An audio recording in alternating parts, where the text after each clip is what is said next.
The world beyond the glow. Linka had a treasure that lived in her pocket. It was a sleek silver rectangle she called her glow box. Inside it were endless hallways of dancing cats, sparkly games, and a million tiny hearts that popped when she tapped them. But as Linka stared into the bright light, the corners of her bedroom grew dusty and dim, and the dust bunnies began to feel very lonely. Her grandfather Silas poked his head into the room. "Linka, come quick. The kitchen is full of magic. The pancakes are shaped like 5-pointed stars today." But Linka's thumbs were moving too fast to stop. "In a minute, Grandpa," she whispered, her eyes locked on a video of a dog wearing a hat. She didn't see the steam rising or the golden syrup waiting. Later, they went for a walk through Oatmeal Valley.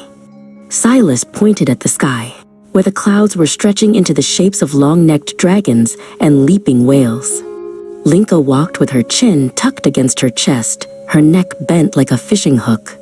She was busy looking at a photo of a sunset someone else had taken halfway across the world. "Watch out," Silas cried, gently catching Linka by the elbow. She had almost marched straight into a very surprised squirrel who was busy burying a giant acorn. Linka looked up for a second, blinked at the bright sun, and then immediately looked back down to see how many people had liked her new status update.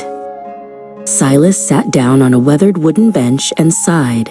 "Linka, let's try an experiment. Let's see who can find the most real things before we reach the old bridge. But there's a rule. The glow box has to sleep in my coat pocket." He held out his hand, his eyes twinkling with a challenge. Linka slowly handed over the device. As Silas tucked it away, her pocket felt strangely light and cold. For a moment, the world felt too quiet. But then, she heard a tiny scritch-scratch coming from a nearby hedge. She leaned in close, her eyes widening as she discovered a beetle with a shell that shimmered like a polished emerald. Silas joined her, crouching down with a bit of a creak in his knees. "Did you know those beetles dance when the wind blows?" he asked. Linka watched as the tiny creature swayed.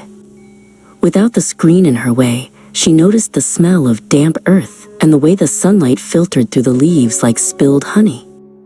Further down the path, they ran into Linka's friend, Reed. Usually, when they met, they would sit side by side on the grass and show each other funny videos. Today, Linka looked Reed right in the eyes.